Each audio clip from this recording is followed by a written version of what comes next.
I am. Rhea Williams, oh, my apologies. Bintu. Hello. Good to see you. Can I see your face? Oh, yeah. I'm looking for you.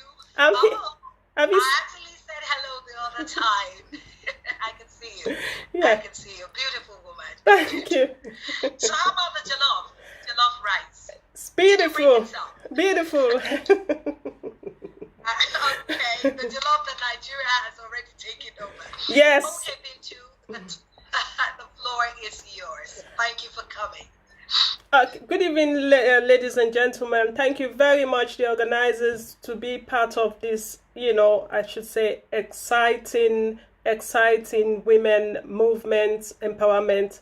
Thanks so much to Make Me Elegant for bringing me to this noble forum. First of all, I'm based in the UK, but I'm going to focus on Sierra Leone, the situation with the COVID and women in Sierra Leone with businesses. So just want to give a little brief about Sierra Leone. It's a very small country in West Africa with a population of just over 7 million people. And the life expectancy of women is about 52 years. Sierra Leone is known for diamond and farming. But this country has been crippled with a lot of social and economic deprivation. We had a 10-year civil war that claimed many lives. And then in 2013-2014, we had Ebola, which killed over 4,000 people. And in 2015, we also have the mudslide, we also claimed a lot of lives. And there's regular outbreaks of cholera, flooding during the rainy seasons. And the thing I can say about Sierra Leoneans is that we are resilient people, we are warm, we are tolerant, and we are charitable. Sierra Leone is also have high rates of mortality rate in women and maternal health. We also have high rates in non-communicable diseases, and then we have the pandemic. The pandemic has put a strain on our weakened healthcare system in the country, and the highest unemployment rate in Sierra Leone. About 70 to 80% of women in Sierra Leone are petty traders and breadwinners of their families, with no government initiatives or incentives or much support for women-owned businesses, because most of the men are unemployed. And they're not only responsible for their own family, like the husbands and children, they're also responsible for their extended families, to support them and other family members. Some of these women rely on shark loans for daily survival, also known as the microcredits. These loans are inflated with high interest rates. They are threatened of facing imprisonment if they don't pay on time. So there is constant fear among these women. These women don't aim for exorbitant profits.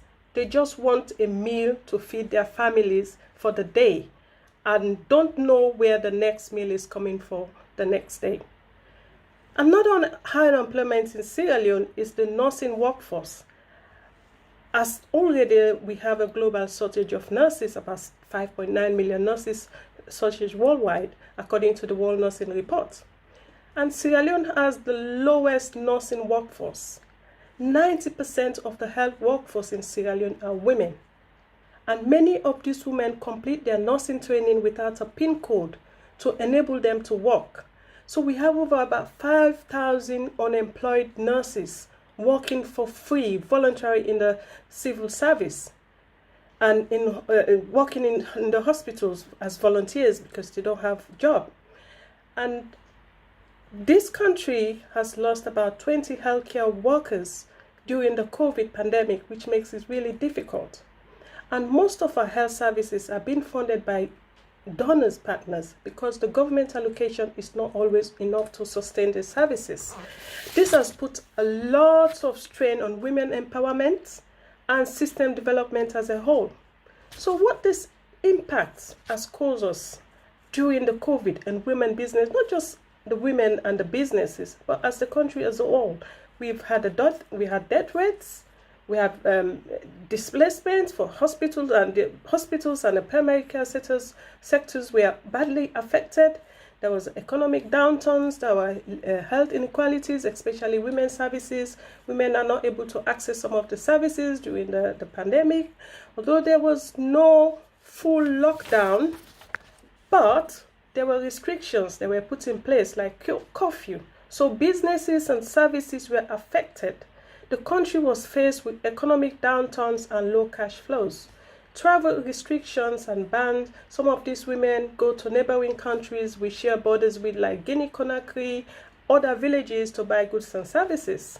So there was a high level of hardships with no reserve funds for these petty traders. And parents were unable to feed their families. So the biggest factor for COVID in my country is the denial about people don't believe there's a COVID in the country. So people living in crowded environment, not observing social distancing or wearing face masks, which pose a lot of risk. So many people, especially our frail and vulnerable women with underlying medical conditions. So some women are also subjected to domestic violence, domestic abuse, and social abuse by the people they love. As a result, some of these factors make people lose their sense of meaning and develop ongoing depressive anxiety and relational problems.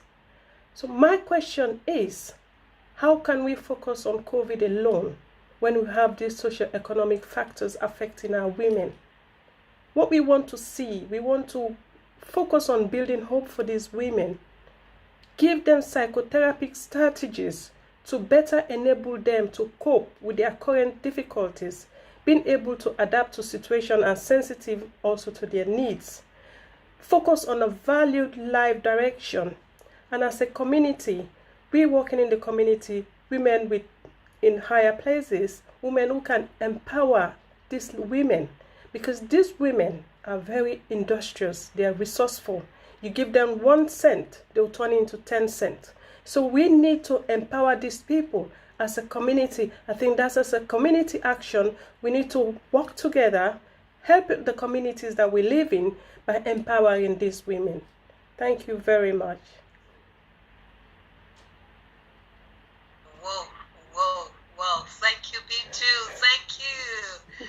I like that analysis. It's in-depth. It's you took your time to find out the common problem that is developing the women in Africa. And I must say, you're not talking about Sierra Leone alone. Unfortunately, it's cutting across the African continent. Yeah. But I like the fact that you've been able to analyze the issues. They're quite enormous if you look at it.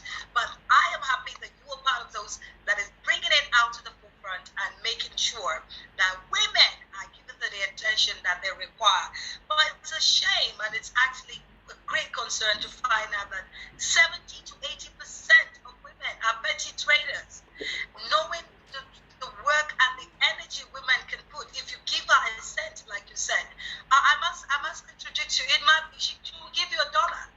Give a woman a cent, she can give you $1, especially an African woman. Yeah. That I can vouch for. And I'll say thank you for what you just said. I like a point that you said. It's not only concentrating on the COVID, but beyond, and of course the solutions that can be given that would become a lasting one to encourage and empower the economic base of the average Sierra Leonean woman. You are doing a great job. Thank you. To say that with your beautiful face, I'm wondering, do you get your hands dirty in that thing? I'm a nurse. I am a nurse. Fantastic. I am a frontline nurse. Oh, fantastic. You're doing a great job. Thank you. You're doing a great job. Thank you. Thank you, Bintu you. Bangura. Thank We you. appreciate you on this particular platform, and we're glad that we are getting to know the real issue that is happening in Sierra Leone. Thank you very much. Thank you. Okay. While Bintu was talking, another speaker came in, and of course the one I've been talking about, I've been calling her